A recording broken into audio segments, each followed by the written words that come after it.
for saying that.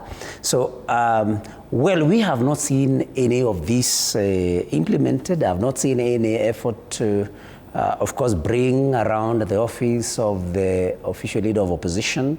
I've not seen any effort towards, bringing, as recommended by the NADCO report, the office of the Prime Minister and I think 2 deputy Prime Ministers. I've not seen any effort so far to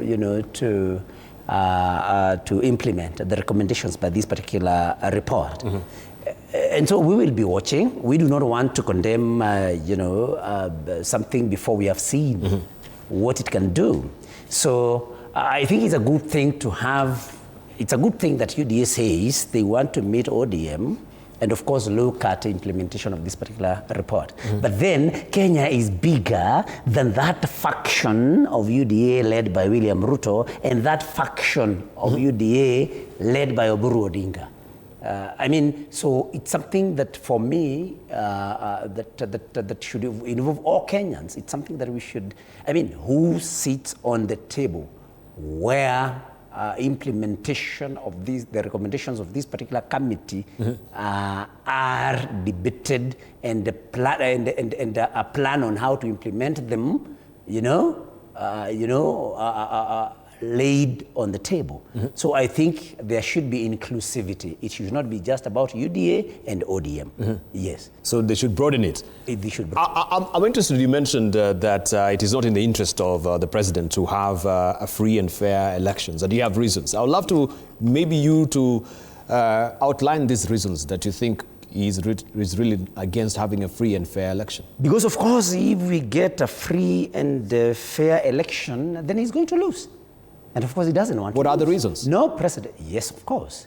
You just need to say, Dibal, some of these things. We may debate, but you only need to do some simple arithmetic.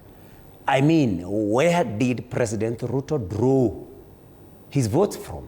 Nobody doesn't know the regions that voted for him. Does he still hold those regions?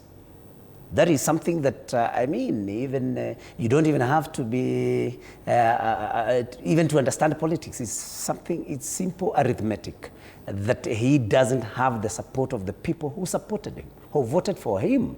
Of course, because of his character and his many things, his hatred, his thinking that, once you cross the bridge, then you do not need it anymore. And so this is in a free and fair election.